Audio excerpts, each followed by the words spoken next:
Bonjour à tous, j'espère que vous allez bien. On se retrouve pour l'analyse de Litecoin. Aujourd'hui, on va faire un point technique, les niveaux qu'on pourrait atteindre, mais également on parlera des ETF sur LTC et des deadlines, donc quand est-ce que ça pourrait arriver. Je vous rappelle que cette fois-ci, vous avez la possibilité de voter pour la prochaine analyse entre ING et SACE. C'est vous qui décidez dans les commentaires. Le coin qui reviendra le plus gagnera l'analyse. Également, n'hésitez pas à me proposer d'autres altcoins que je pourrais analyser. Je vous rappelle également qu'on a un service d'algorithme qui est mis en place, qu'on vous met à disposition gratuitement. Ces algorithmes sont rentables, ils vont exécuter des trades automatiquement sur vos comptes, tout simplement. Sur les 8 dernières semaines, on a fait 7 semaines positives. Il y a les résultats de la semaine passée qui vont bientôt arriver. C'est le temps qu'on puisse tout calculer. Également, l'algorithme LIM qui a fait 29 TP, encore une semaine extraordinaire. Pour obtenir ces algos, c'est gratuit. Vous conservez 100% des gains. C'est le premier lien en commentaire épinglé. Ça vous ramène sur cette page. Il faut juste s'inscrire sur Bitget via notre lien partenaire. Donc, vous cliquez bien sur ce lien, sinon ça ne marchera pas. Ensuite, vous créez votre compte, validez votre KYC sur la plateforme. Ça aussi, ça vous donnera la possibilité de récupérer 2 formations, mais j'y reviendrai en fin de vidéo, et ça gratuitement. Ensuite, vous cliquez sur Obtiens nos algos trading 100% gratuitement. Vous renseignez prénom, email, identifiant Bitget. Vous cliquez sur Rejoindre. Et ensuite, vous avez juste à cliquer sur ce lien, configure nos algos de trading. Vous avez 4 petites vidéos à regarder. 1, 2, 3, 4. Elles sont dans l'ordre et ça vous explique absolument tout. Comment configurer les algos, les montants, les risques par trade, voir les trades et les gains réalisés, et comment mettre en pause et relancer les algorithmes. Vous êtes déjà des milliers à les utiliser. Je rappelle que c'est gratuit. Alors, pour revenir sur Litecoin aujourd'hui, on est donc dans un asset, sur un actif pardon, qui en weekly est quand même a l'air d'être dans une zone d'accumulation, dans un énorme range ici, qui a tenté d'être cassé, qui a été réintégré. Donc ça semble être notre base d'accumulation de mon point de vue. Je pense que c'est le cas. Je pense qu'on est sur un actif qui est quand même accumulé. Les gens n'en veulent pas du Litecoin. Donc je pense qu'à un moment donné, cette accumulation donnera probablement une phase haussière. Alors on peut très bien faire encore mumus dans le range, mais je pense qu'à un moment donné, ça donnera une phase haussière comme on en a assez souvent sur Litecoin. Il n'y a pas assez d'historique chez Binance, mais si vous vous souvenez à l'époque, je crois que sur Coinbase, on avait l'historique. Voilà. Souvent, il y a des accumulations, des gros pumps, des accumulations, des gros pumps. Je pense qu'à un moment donné, Litecoin refera ça, très probablement, puisqu'il y a des gens qui gagnent de l'argent tout simplement en l'achetant quand personne en veut et en le vendant super cher quand tout le monde en veut. Parce que les gens sont attirés par ce qui monte et non pas par ce qui ne monte pas. Également, on a les ETF. Et donc, pour moi, Litecoin a des chances d'avoir un ETF. Alors, peut-être pas tout de suite. Je pense qu'il faudra encore du temps. Parce que pour moi, pour avoir des ETF, il faut des contrats futurs sérieux. Ok. Par exemple, Solana a ses contrats futurs maintenant sur le Chicago Mercantile Exchange. Si on écrit Sol futur, on voit qu'il a ses contrats futurs. Si on écrit XRP, on voit qu'XRP également va avoir ses contrats futurs. Ici, Coinbase a sorti des contrats. Ok, intéressant. Et on voit ici également qu'on a juste ici des contrats futurs sur XRP. Alors, la cotation n'a pas encore commencé, mais c'est la base. Donc pour le moment, pour moi, LTC, il m'a l'air encore un petit peu en retard. En retard sur le fait qu'il aura ses ETF. Je pense qu'il les aura, mais je pense qu'il faudra être patient. On avait une deadline récente le 5 mai. La SEC n'a pas refusé, ils n'ont pas rejeté, ils ont juste repoussé leur décision. Et on a une prochaine décision le 3 août. Donc on peut spéculer sur éventuellement l'approbation des ETF de Litecoin en août. Maintenant, ce qu'il faut bien comprendre, c'est que un bon indicateur, ce sera l'approbation ou non de contrats futurs sur le CME pour Litecoin. Par exemple, si au courant de ce mois-ci ou du mois de juin, le Chicago Mercantile Exchange fait une annonce en disant qu'il y aura des contrats futurs sur Litecoin, là, ça pourrait augmenter les probabilités d'avoir l'approbation de l'ETF en août 2025. Donc d'ici le 3 août, début août, fin juillet, début août. Par contre, si d'ici, par exemple, fin juillet, il n'y a toujours pas de contrat futur sur le CME, à ce moment-là, ça sera repoussé encore début août et il y aura de grandes chances que ce soit approuvé en octobre ou définitivement rejeté, dépendamment de ce que fera la SEC. Bon, je pense pas que la SEC va rejeter les ETF crypto. Je pense qu'ils vont les approuver.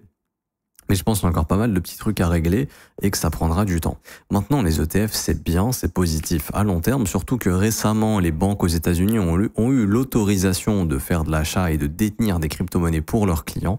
Donc ça, c'est très très gros. C'est une très très bonne news. Et justement, pour les ETF, ça sera super positif. Ok. C'est-à-dire qu'aux États-Unis, ça va devenir de plus en plus commun et facile d'avoir accès aux ETF crypto.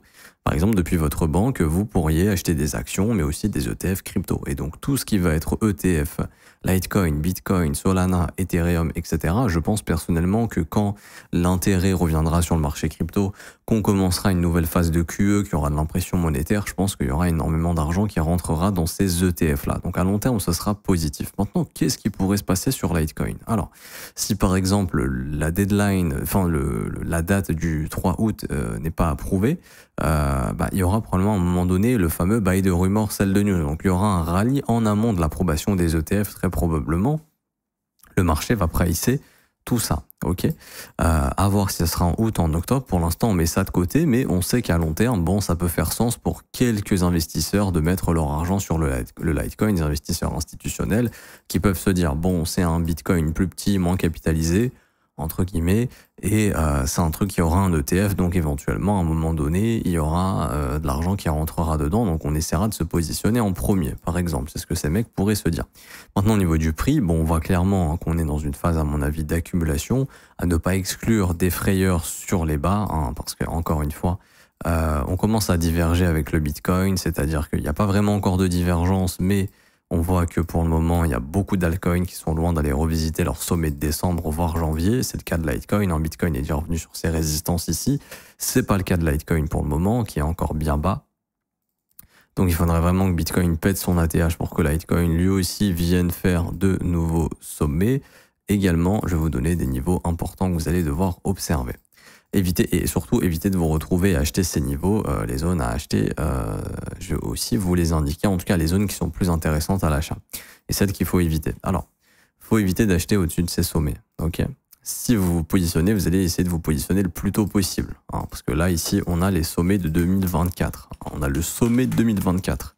Les sommets annuels, ça s'achète pas, ça se vend, ça se prend en profit, c'est important de le comprendre. Alors oui, on pourrait avoir un breakout et une accélération, c'est possible de le jouer, mais si vous attendez que le marché vienne ici pour acheter, vous pouvez surtout vous manger un retournement.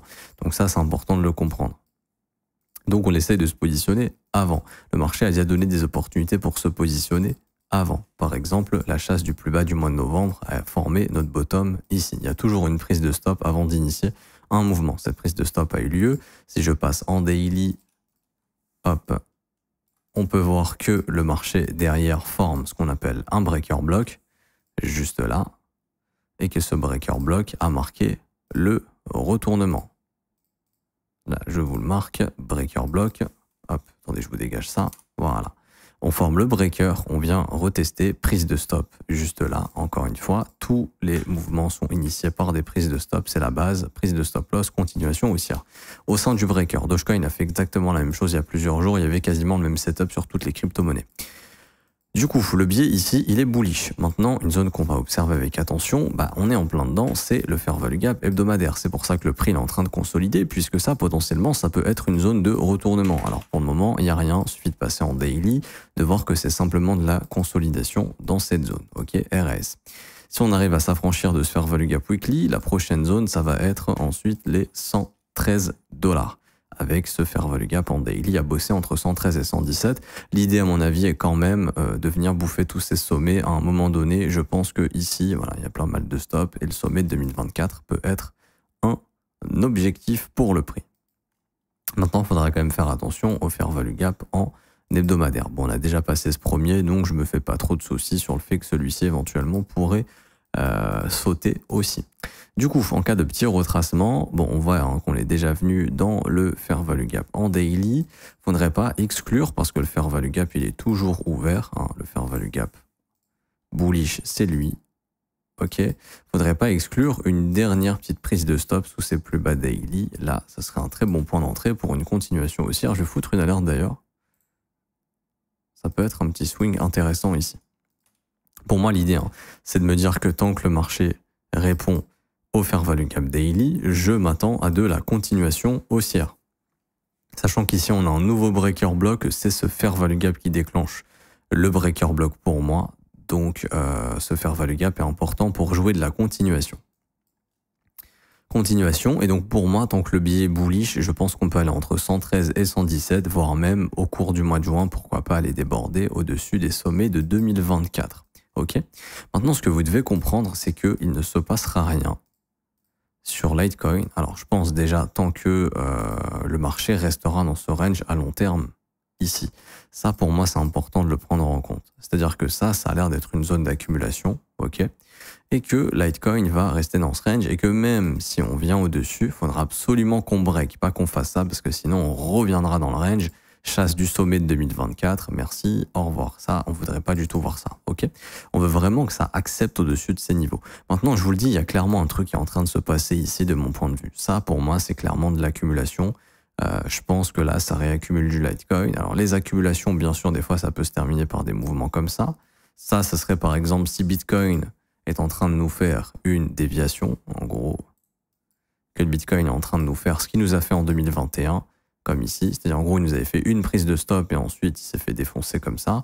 Si Bitcoin nous prépare un truc comme ça, alors à ce moment-là, il y a des chances que Litecoin vienne faire une capitulation sous tous les lots ici, sous les 40. Je ne sais pas si ça arrivera encore une fois, mais c'est un scénario qu'il faut quand même prendre en compte. Ce n'est pas impossible que ça arrive éventuellement. Maintenant, pour le moment, on va pas parler de ce scénario tant que le Bitcoin est haussier. Mais gardez-le dans un coin de votre tête, on ne sait jamais. Et du coup, quels seraient les objectifs de retest? Alors, il y en a qui sont clairs. Je pense que Litecoin viendra, quoi qu'il arrive, revisiter ce fair value gap en weekly. Ok. Je pense également qu'on doit s'intéresser à un niveau important, c'est les 38,2% de retracement.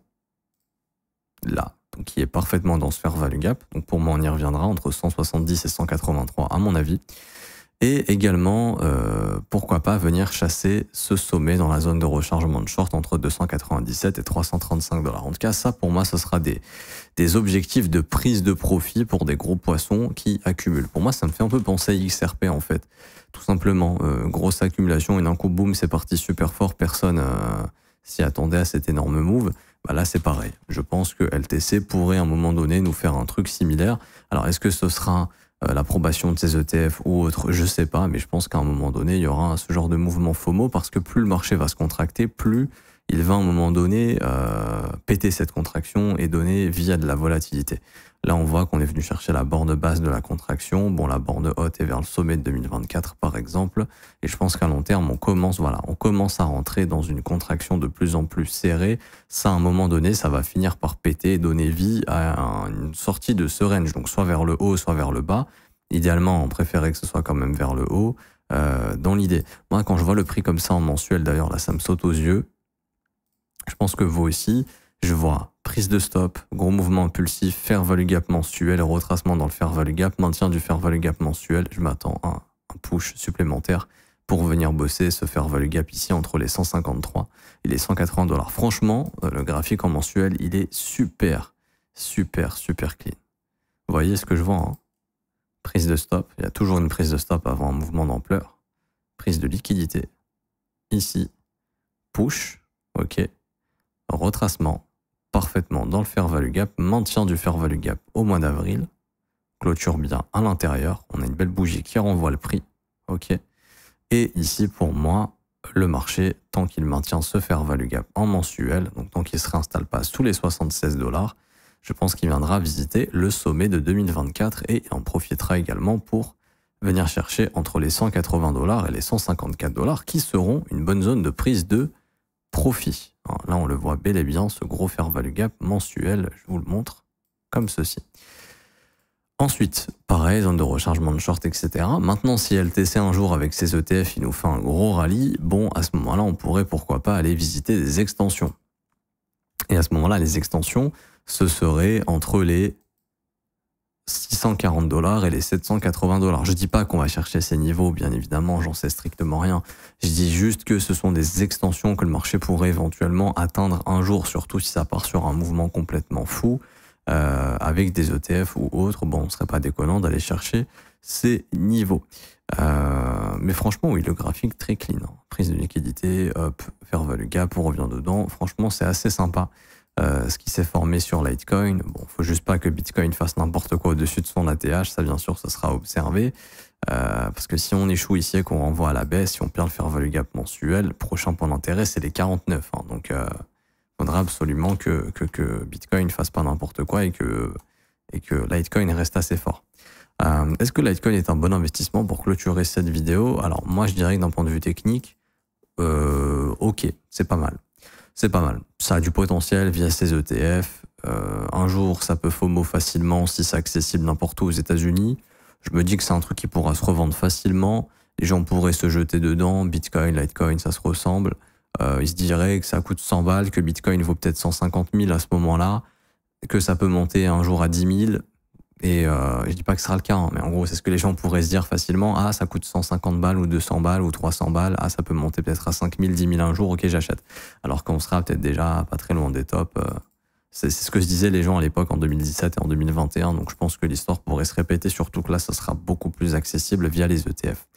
Je m'arrête ici pour aujourd'hui, j'espère que ça vous aura plu. Si c'est le cas, n'hésitez pas à bombarder les pouces bleus, vous abonner si ce n'est pas déjà fait, mettre un petit commentaire. Merci à ceux qui jouent le jeu. Grosse annonce aujourd'hui et restez branchés, ça va vous plaire.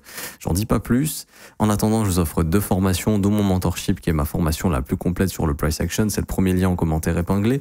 Le mentorship, c'est 22 cours vidéo qui vous forment de A à Z. Ça va révolutionner votre approche du trading, votre lecture du prix. C'est important de se former, c'est gratuit, je vous l'offre. Ça va littéralement changer votre vision du prix, vous éviter de FOMO au pire endroits et de vendre aux pires endroits également. Pour le récupérer, premier lien en commentaire épinglé. Il faut juste s'inscrire sur BitGet via notre lien partenaire en cliquant sur ce lien.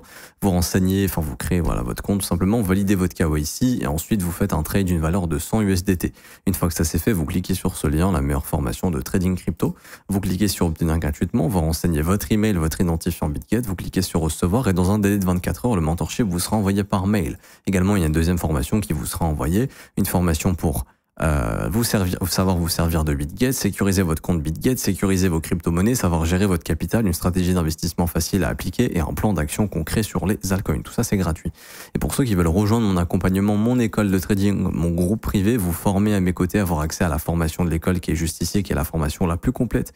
19 heures de cours vidéo, 8 modules qui vous forment de A à Z. Également, avoir un accès au Discord pour poser toutes vos questions, qu'on puisse continuer de vous accompagner et avoir accès aux analyses tous les jours dans des marchés du lundi au vendredi. Je réponds à vos questions, j'analyse vos coins, on trouve des opportunités ensemble, je vous montre des concepts de trading, je vous fais des reviews de trades que j'ai pu déclencher. Tout ça, ça se passe dans le Discord, dans l'école. Le prix est de seulement 49 € par mois. Pour nous rejoindre, c'est juste ici, rejoindre mon école de trading. Ça vous ouvre ce petit lien. Vous avez les offres mensuelles, trimestrielles, semestrielles, annuelles. C'est sans engagement, bien évidemment. Vous pouvez annuler le renouvellement quand vous le souhaitez. Ça commence à 49 € par mois, c'est sans engagement. Les offres 3, 6 et 12 mois sont encore moins chères. Si je devais donner une valeur à l'école, ce serait plus de 5 000 € vu tout le contenu qui a été mis en place. Vous avez également les témoignages des membres juste ici pour vous faire un petit retour et vous faire une petite idée avant de nous rejoindre. Je m'arrête ici, on se retrouve très bientôt. À très bientôt pour la grosse annonce. Ciao, ciao.